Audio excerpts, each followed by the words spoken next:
तो आज के आपके करंट अफेयर्स 1 सितंबर 2022 के सबसे पहला करंट अफेयर है मिखाइल गोर्बाचोव के बारे। तो मिखाइल गोर्बाचोव कौन थे? बेसिकली जिनकी चेयरमैनशिप के टाइम आपका सोवियत यूनियन कोलैप्स हुआ था और छोटे-छोटे रिपब्लिक्स के अंदर बँट गया था। उन लीडर की 91 इयर्स के थे वो, उनकी डेथ हो गई। ठीक है, तो ये 8th और फाइनल लीडर थे सोवियत यूनियन के, जिनके टाइम पे आपकी सोवियत यूनियन कोलैप्स कर गया और जो आपकी कोल्ड वॉर है, वो भी कोल्ड वॉर भी इसी टाइम पे फिर इसी कारण खत्म हुई थी। ठीक है, क्योंकि कोल्ड वॉर यानी कि 2 सुपर पावर्स में जो वॉर थी यानी कि यूएसएसआर, दूसरी साइड पे सोवियत यूनियन, इन दोनों में जो टकराव था, मिखाइल गोर्बाचोव ने बहुत कोशिश की थी सोवियत यूनियन को वो अब मॉडर्नाइज़ भी कर सके एक तो और एक मॉडर्न डेमोक्रेसी जैसी बना सके। देखो सोवियत यूनियन जब से एग्जिस्टेंस में आया था वो ज़्यादातर एक अ, अथॉरिटेरियन डिक्टेटरशिप के तौर पे, तानाशाही के तौर पे काम कर रहा था। वहाँ पे अगर कोई भी सरकार के खिलाफ कुछ भी बोलता, कोई भी चीज़ पब्लिश करता, उसके खिलाफ बहुत ही ज़्यादा स्ट्रिक्ट एक्शन लिए जाते थे और पनिश किया जाता था एक तरह से लोगों को। इस कारण मिखाइल गोर्बाचोव ने बहुत कोशिश की कि आपके किस तरीके से आपके सोवियत यूनियन को रिफ़ॉर्म किया जा सके। पर यही कुछ रिफ़ॉर्म्स थे और जो उनका वेस्टर्न कंट्रीज़ के साथ में क्लोज़ रिलेशन था, वेस्टर्न कंट्रीज़ के साथ उन्होंने सोवियत यूनियन को अलाइन करने की कोशिश की। तो एक्चुअली उन्होंने सोवियत यूनियन और यूएसए में फ्रेंडशिप करवाने की भी कोशिश की थी। पर ये सारी चीज़ों के कारण सोवियत यूनियन के अपने खुद के बहुत सारे लीड्स कई बारी खुश नहीं थे, बहुत सारे लीडर्स खुश नहीं थे और एक बारी कू भी अटेम्प्ट हुआ था। आपके सोवियत यूनियन से ऑलमोस्ट 5 महीने पहले जब सोवियत यूनियन कोलैप्स हुई है, उससे 5 महीने पहले मतलब ये जो अभी आपका सितंबर का महीना ही चल रहा है। अगस्त सितंबर जो था 1991 का, वहाँ पे आपका सोवियत यूनियन में एक बारी कू भी अटेम्प्ट हुआ था, जहाँ पे आपकी आर्मी ने सरकार को गिरा के खुद टेक ओवर करने की कोशिश की थी। और वो इसी कारण हुआ था क्योंकि गोर्बाचोव को एक तरीके से माना जाता था कहीं ये अमेरिका के स्पाई तो नहीं है जो इतना ज़्यादा अमेरिका का साथ देते हैं। सबसे बड़े देखो कभी आपको पेपर में 2 वर्ड आ सकते हैं, ये हम वर्ल्ड हिस्ट्री में पढ़ेंगे, वो हैं ट्रोकिया और ग्लासनोस्ट। ये 2 वर्ड्स का मतलब कभी आपको आ सकता है। बाकी उन्होंने क्या किया जैसे मैंने आपको बताया कि वो वेस्टर्न कंट्रीज़ के क्लोज़ लेके जाने की कोशिश में थे और ये सारी चीज़ें वो रिफ़ॉर्म्स कर रहे थे, वो सारी यहाँ पे आपके लिखी भी हुई हैं। ठीक है? तो हिंदी, पंजाबी में भी लिखी हुई हैं जिनका वो मीडियम है। इन दोनों वर्ड्स का मैं आपको बताऊँ मतलब पेरिस्ट्रोका और आपका ग्लासनोस्ट का। पेरिस्ट्रोका का मतलब क्या है? बेसिकली पेरिस्ट्रोका एक तरीके से आपकी गवर्नमेंट की पॉलिसी थी, जहाँ पे वो क्या करना चाहते थे, सोवियत यूनियन की जो इकोनॉमी है, इकोनॉमी को रिफ़ॉर्म करना चाहते थे। अब इकोनॉमी को कैसे रिफ़ॉर्म कर सकते हैं? तो बेसिकली इकोनॉमी को रिफ़ॉर्म करने के लिए आपकी ज़्यादा ओपननेस दी जा रही थी। देखो पहले जो सोवियत यूनियन चलता था ना, उसमें स्ट्रिक्टली गवर्नमेंट का कंट्रोल था। अब धीरे-धीरे आपके जो गोर्बाचोव का टाइम था, उन्होंने क्या किया, उन्होंने हर मिनिस्ट्री को अपना-अपना खुद का कंट्रोल देना शुरू किया कि हर मिनिस्ट्री खुद फैसला कर सके कि उन्हें कैसे अपनी एफिशिएंसी इंक्रीज़ करनी है, अपने वर्कर्स का टेक केयर बढ़ाना है और लोगों के लिए फैसिलिटीज़ कैसे बढ़ानी है। तो मिनिस्ट्रीज़ को धीरे-धीरे ज़्यादा कमांड देने लगे। पहले क्या होता था देखो कमांड इकोनॉमी अपने आप में ख़त्म नहीं करनी थी। ठीक है? पर ओवरऑल जो आपका सोशलिज़्म था, जो आपका सोवियत यूनियन था, देखो इसके अंदर यही कमी आ रही थी कि जो टारगेट सेट होते थे ना, सोवियत यूनियन के अंदर इतना ज़्यादा डर था कि लेट्स सपोज़ टारगेट सेट हुआ है कि 1000 टन लेट्स सपोज़ स्टील बनाना है। लोग झूठी रिपोर्टें बनाने लग गए थे कि हाँ, 1000 टन स्टील बना है इस साल, चाहे बना हो ना हो और बनने को भी इतना शॉर्ट होता था, कई बारी 3.5 से बना होता है। पर रिपोर्ट्स इससे हो सकता है कि तुम जेल में एंड अप हो जाओ या तुम्हें मार ही डाला जाए। इस कारण आपके रिफॉर्म्स इसी तरीके से किए गए कि ज़्यादा ओपननेस हो, इकोनॉमी ज़्यादा रिफॉर्म्ड हो, ज़्यादा लोगों की पार्टिसिपेशन हो। तो इसी कारण धीरे-धीरे ये भी कोशिश थी कि प्राइवेट सेक्टर को भी बढ़ाया जाए सोवियत यूनियन में, प्लस आपकी मिनिस्ट्रीज़ को फ्रीडम दी जाए ताकि जो सरकारी कंपनियाँ हैं, वो ज़्यादा एफिशिएंटली काम कर सकें। तो ये सारी की कोशिश थी। तो गोर्बाचोव की मतलब वो जिस चीज़ों के लिए जाने जाते हैं। दूसरा ग्लासनॉस्ट। ग्लासनॉस्ट का अपने आप में मतलब होता है ट्रांसपेरेंसी, क्योंकि मैंने आपको बताया कि सोवियत यूनियन की सरकार इन चीज़ों को लेके बहुत ही ज़्यादा कॉम्प्लेक्स में थी कि हमारी कोई भी इंफॉर्मेशन बाहर ना निकल जाए और हमारी कोई भी कमियां शो ना हो जाए। तो वो सारी इंफॉर्मेशन ही दबाने पे लगे रहते थे, तो लोगों को कोई फ्रीडम ही नहीं थी। ग्लासनॉस्ट का यही मतलब था कि ओपननेस एंड ट्रांसपेरेंसी, ताकि सरकार अब लोगों को आराम से खुल के बता सके जो भी उनके देश में चल रहा है, और लोग अपना सहयोग दें और एक साथ मिलके ये सारा काम हो। ठीक है, इस कारण ये 2 वर्ड आपको कभी पेपर में आ सकते हैं। ठीक है, पहली बात तो किस लीडर से जोड़े जाते हैं और दूसरा इन वर्ड्स का मतलब क्या है अपने आप में। तो इस कारण आपको ये याद रखने ज़रूरी हैं। क्लियर है? अब इससे आगे बढ़ते हुए अगली आपकी जो स्कीम है वो है पीएम मित्र। पीएम मित्र, मित्र का फुल फॉर्म है आपकी mega integrated textile regional and apparel. So basically government की कोशिश है कि हम इंडिया को एक टेक्सटाइल हब बना सके। दुनिया के टेक्सटाइल की ज़्यादातर प्रोडक्शन इंडिया में होने लग सके। अब अगर हम ये प्रोडक्शन बढ़ाना चाहते हैं, देखो इसके लिए हमें कोई ना कोई स्टेप्स तो उठाने पड़ेंगे। ऐसा नहीं है कि बस विश करते रहें और खुद ही कुछ बढ़ जाएगा।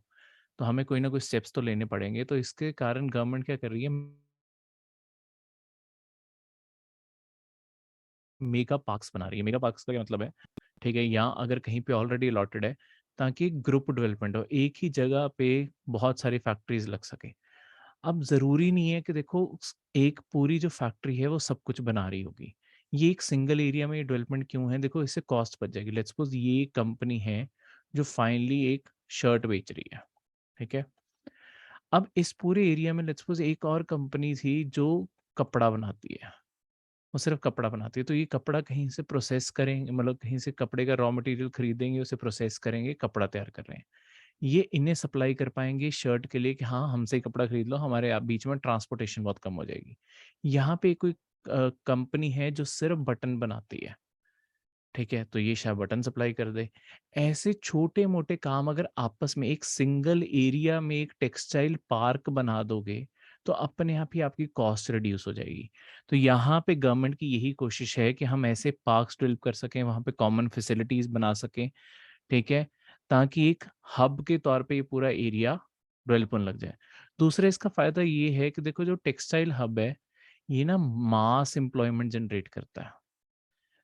ठीक है, जिस भी देश में आज तक टेक्सटाइल इंडस्ट्री लगी है ना, चाहे मशीनरी जितनी मर्ज़ी यूज़ कर लो, पर यहाँ पे जॉब्स एक साथ बहुत सारी आती हैं। तो हमारे इंडिया की जो अनएम्प्लॉयमेंट का इश्यू है, वो भी कम होगा। ठीक है, तो इस कारण आप इस स्कीम को अगर कहीं एम्प्लॉयमेंट अनएम्प्लॉयमेंट का क्वेश्चन मेंस में भी आता है, ऐसी स्कीमों को आप हमेशा रेफ़र कर सकते हो और उनके बारे में लिख सकते हो। ठीक है, तो ये इस तरीके से आपकी हेल्प करेंगे। यहाँ पे सरकार ने फंडिंग क्लॉज़ भी है। देखो अगर कोई ग्रीन फ़ील्ड मित्र पार्क बन रहा है, ग्रीन फ़ील्ड और ब्राउन फ़ील्ड का मतलब क्या होता है, मैं आपको ये बता दूँ। देखो ग्रीन फ़ील्ड का मतलब होता है जब आप कोई बिल्कुल नया ब्रांड न्यू एरिया बनाने लगे हो, बिल्कुल स्टार्टिंग से सब कुछ शुरू करने लगे हो। ब्राउन फ़ील्ड का मतलब कुछ शायद इंडस्ट्रीज़ भी एग्ज़िस्ट कर रही हों, पर अपने आप में कोई अच्छा इंफ्रास्ट्रक्चर डेवलप नहीं है कि इन्हें अच्छे से लिंक कर सके। तो हम क्या करेंगे, इस पूरे एरिया जो ऑलरेडी अलॉटेड था, वहाँ पे कुछ इंडस्ट्रीज़ थी, यहाँ पे हम सारा इंफ्रास्ट्रक्चर अपग्रेड कर देंगे। तो अगर तो कोई नया एरिया बन रहा है, उसके लिए 500 करोड़ सेंटर की सरकार देने को तैयार है, बाकी स्टेट गवर्नमेंट्स भी इन्वेस्ट करेंगी, और 200 करोड़ अगर कोई ब्राउन फ़ील्ड प्रोजेक्ट एग्ज़िस्ट कर रहा है जो पहले से बने हुए हैं। ठीक है? फिर इसके अलावा कॉम्पिटिटिवनेस इंसेंटिव सपोर्ट के तौर पे सरकार ने 300 करोड़ अलग से भी रखे हुए हैं। ठीक है? तो कोई भी टेक्सटाइल मैन्युफैक्चरिंग यूनिट खोलेगा, उन्हें 300 करोड़ तक की सपोर्ट देने के लिए भी यहाँ पे हमने ये पैसा रखा हुआ है। उसके अलावा अगर कोई अपना एंकर प्लांट खोले, एंकर का प्लांट का मतलब होता है जो अगर कोई मेन प्लांट अपना इंडिया के अंदर यहाँ पे लगाता है जिसमें कम से कम 100 लोगों को रखा हुआ है, वो हर साल टैक्स में इंसेंटिव भी बचा सकते हैं। सरकार हर साल 10 करोड़ के करीब अगले 3 साल के लिए, जब भी वो एस्टैब्लिश करेंगे, मतलब उसके बाद 3 साल के लिए, उन्हें 10 करोड़ का बेनिफिट देगी कि 10 करोड़ तक वो टैक्सेस बचा सकें। ठीक है? तो उन्हें सरकार को टैक्सेस कम देने पड़ेंगे। ऑब्वियसली अगर 100 लोगों को नौकरी मिल गई, हमारे लिए वो ज़्यादा बड़ी प्रायोरिटी है। ठीक है? इस तरीके से ये चीज़। नेक्स्ट थर्ड करंट अफेयर और जो लास्ट आपका करंट अफेयर है, बेसिकली सरकार ना आपकी एक और अमेंडमेंट लाने लगी है। देखो अभी क्या होता है, जब भी आपकी माइंस को ऑक्शन किया जाता है ना, माइंस को ऑक्शन कैसे किया जाता है, इनकी नीलामी कैसे होती है? माइंस की नीलामी होती है बेस्ड कि यहाँ पे मिनरल कितनी वैल्यू के हैं, कितने रुपए की वैल्यू के हैं। अब ये वैल्यू कैसे कैलकुलेट की जाती है? ये वैल्यू कैलकुलेट की जाती है एवरेज सेल प्राइस से, कि यहाँ के जितने आप मिनरल बेचोगे वो कम से कम कितने रुपए के बिकेंगे, उसके मुताबिक आपके ऑक्शन का प्राइस रखा जाता है और फिर बिडिंग शुरू होती है। पर हमारे यहाँ पे ये जो एवरेज सेल प्राइस है ना, इसमें प्रॉब्लम क्या है? हमारे यहाँ पे इस प्राइस के अंदर सिर्फ मिनरल का प्राइस नहीं है, मिनरल के अलावा और बहुत सारी पेमेंट्स हमने साथ में जोड़ी हुई हैं जो ऑब्वियसली एवरेज सेल प्राइस को बढ़ा देता है। तो हम जब एक्सपेक्ट कर रहे हैं, देखो अगर मार्केट में कोई कह रहा है कि मैं मिनरल 10 रुपए का बेचूंगा, पर तुमने और चार्जेस सब कुछ बीच में जोड़ा हुआ है और तुम्हारा मिनरल 50 रुपए का मार्केट में तुम कह रहे हो बिकेगा, ठीक है? अब ये दिखने को तो लगता है अच्छा 50 रुपए का बिकेगा, ये तो महंगा बिक रहा है, पर इसके अंदर पता चले कि 40 रुपए तो सरकार ही ले रही है किसी ना किसी तरीके से, तो ऑब्वियसली वो कंपनी या किसी चीज के फायदे में तो नहीं जा रहा। तो सरकार अब इसकी ना डेफिनेशन चेंज करने लगी है, क्योंकि पहले क्या था, बहुत सारी कंपनीज ऑक्शन में पार्टिसिपेट कर लेती थी ये प्राइजेस देख के, पर बाद में पता चलता था एक्चुअली कमाई तो यही है, ये इतनी नहीं है, और बिडिंग वो इसके अकॉर्डिंग कर लेते थे।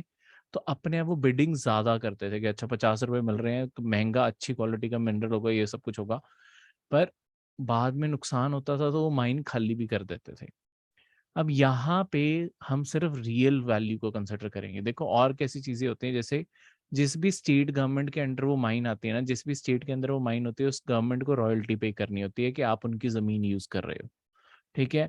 उसके अलावा जिस डिस्ट्रिक्ट में आप कर रहे होते हो वहां पे एक डिस्ट्रिक्ट मिनरल फाउंडेशन बनाई जाती है। इस बेसिकली इस फंड का क्या काम होता है, डिस्ट्रिक्ट मिनरल फंड भी कह लो या फाउंडेशन कह लो, फाउंडेशन वो ऑर्गेनाइजेशन है जो डिस्ट्रिक्ट मिनरल फंड को चलाएगी।